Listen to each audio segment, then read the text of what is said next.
संतान प्राप्ति के लिए, सुखी वैवाहिक जीवन के लिए माता की उपासना करना, माता की पूजा पाठ करना, कुछ सरल से उपाय करना बहुत ही शुभ माना जाता है। नवरात्रि के बहुत ही पावन पर्व शुरू होने वाले हैं। चैत्र नवरात्रि जो कि इस बार 30 मार्च से शुरू होने वाली है और 6 अप्रैल तक चलेगी।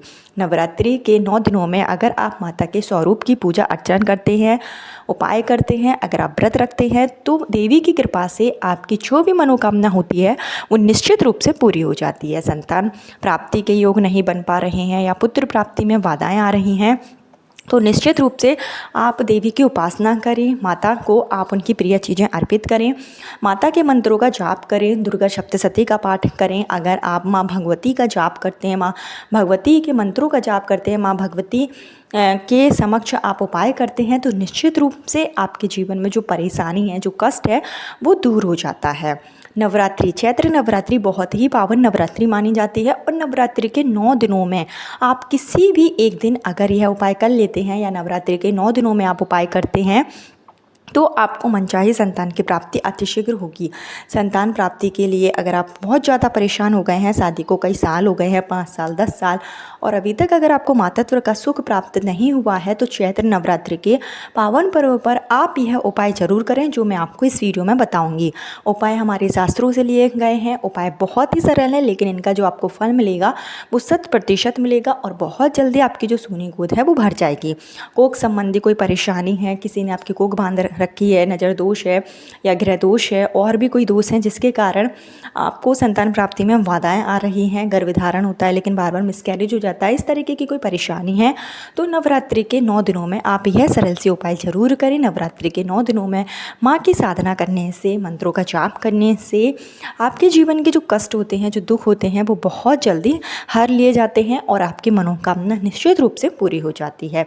30 मार्च को नवरात्रि का प्रथम दिन है और 6 अप्रैल तक यह जो है पावन पर्व चलेंगे। इस बार की जो नवरात्रि है वो बेहद ही शुभ फलदायी मानी गई है।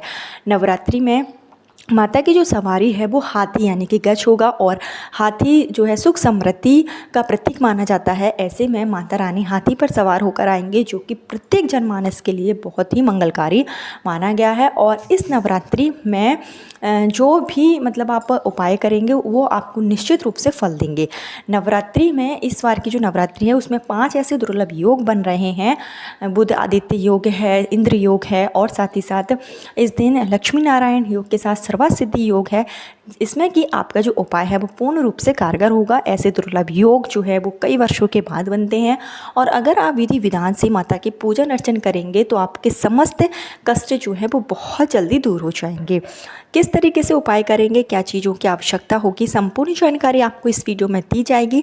लेकिन आगे वीडियो शुरू करने से पहले हमेशा की तरह आपसे मेरा निवेदन है कि अगर अभी तक आपने मेरा चैनल धर्म ज्ञान पथ को सब्सक्राइब नहीं किया है तो चैनल को सब्सक्राइब जरूर कर लीजिए। वीडियो पसंद आए तो लाइक कीजिए और कमेंट बॉक्स में जय माँ लक्ष्मी या जय माँ दुर्गा जरूर लिखें, जिससे कि दुर्गा माता की कृपा आप पर और आपके पूरे परिवार पर हमेशा के लिए बनी रहे।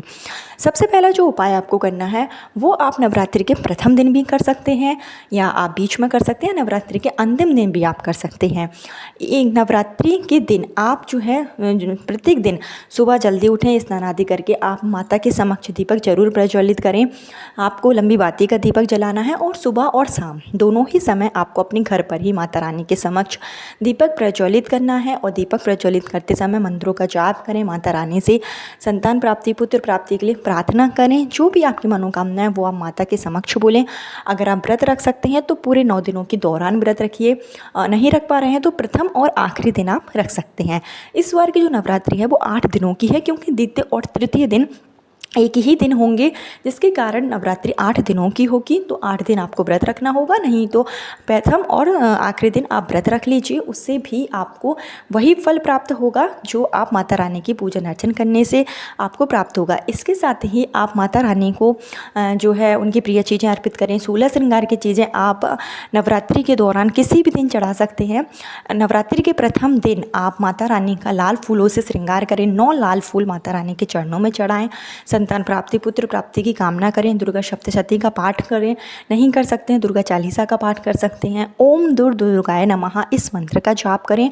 और माता रानी को आप जो है प्रथम दिन या फिर बीच में कभी भी आप जिस दिन करना चाहें उस दिन माता रानी को एक पान का पत्ता लें और पान के पत्ते पर 2 इलायची, 2 सुपारी, 2 लौंग और 2 बतासे, जो सफ़ेद बतासे आते हैं वो आपको एक ही पान के पत्ते पर रखकर माता रानी के चरणों में अर्पित करना है। चढ़ाते समय जो आपकी कामना है वो आपको माता रानी के सामने बोलना है, माता रानी के मंत्रों का जाप करना है। इस उपाय को आप नवरात्रि के किसी भी एक दिन कर सकते हैं।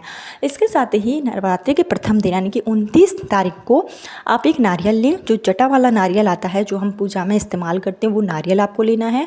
और इस नारियल पर आपको चारों तरफ से अच्छे से जो मौली का धागा है वो अपनी मनोकामना कहते हुए लपेट देना है। और एक स्वास्तिक यानी कि जो रोली है उसको आप गंगा जल में घोरकर एक स्वास्तिक इसके ऊपर बनाएं और इस नारियल को माता रानी के चरणों में भेंट कर दें। माता रानी के चरणों में आप जब इस नारियल को चढ़ाएंगे तो अपनी मनोकामना जरूर बोलें। जो भी आपकी मनोकामना है, संतान प्राप्ति, पुत्र प्राप्ति, वो आपको बोलना है और अपना नाम और गोत्र बोलकर इस नारियल को माता रानी के चरणों में रख दें। जैसे आप कोई मंदिर में रखना चाहते हैं तो दुर्गा माता का कोई ऐसा मंदिर हो जो आपके घर के आसपास हो तो वहाँ पर भी आप इस नारियल को रख सकते हैं।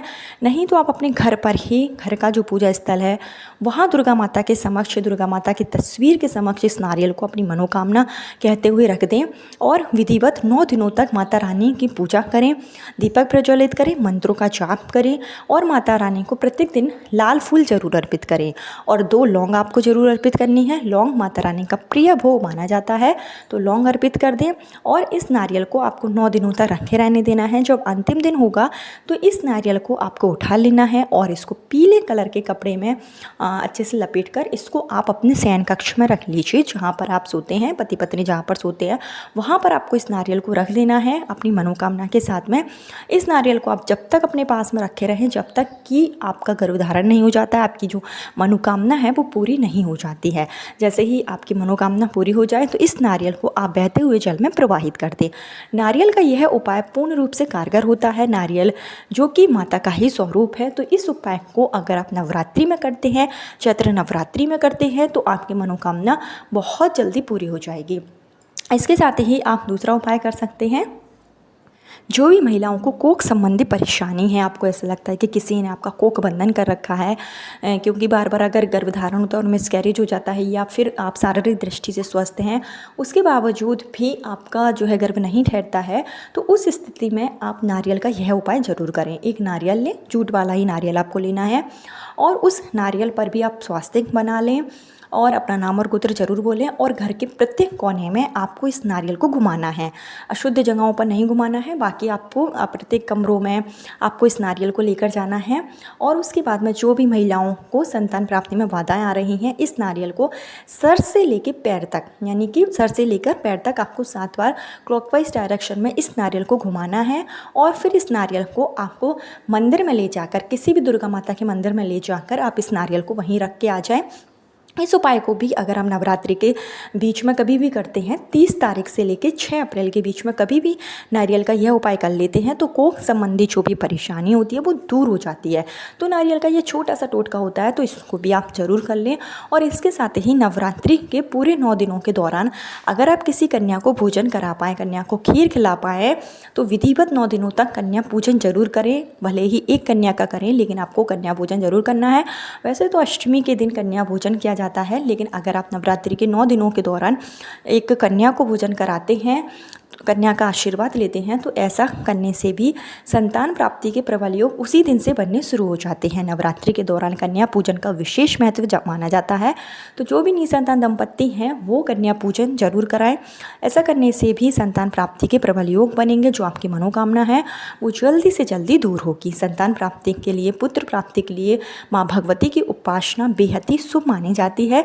तो आपके पास बहुत अच्छा मौका है, क्योंकि इस बार की नवरात्रि बहुत ही शुभ नवरात्रि मानी गई है। तो इस नवरात्रि के दौरान पूजन अर्चन जरूर करें। और इसके साथ ही आप अपने घर पर रहकर किसी भी एक दिन इस उपाय को जरूर कर लें। माता रानी के समक्ष आप जो है एक दीपक में कपूर प्रज्वलित करें। अगर आपके पास गोबर के उपले हैं तो आप उसको भी जला सकते हैं, नहीं है तो आप सिर्फ एक कटोरी में कपूर जला लें। और आपको लेना है 5 बतासे। 5 बतासे लें आप और उसमें 2 लौंग लें और उन घी जो असली घी होना चाहिए, देसी घी आपके पास होना चाहिए, बतासों को उन घी में अच्छे से भिगो लें और उसके ऊपर लौंग रखें और एक-एक करके जो आपने कपूर जलाया है, उपले जलाया है, उसमें आप आहुति देते जाएँ।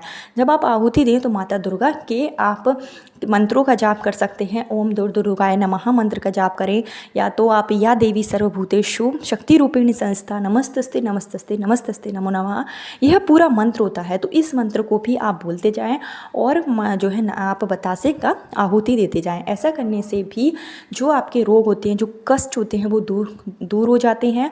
माता रानी की कृपा से सोनी गोद बहुत जल्दी भर जाएगी। तो इस उपाय को आप चाहें तो प्रत्येक दिन कर सकते हैं, चाहें तो नवरात्रि के किसी भी एक दिन ज़रूर कर लीजिए।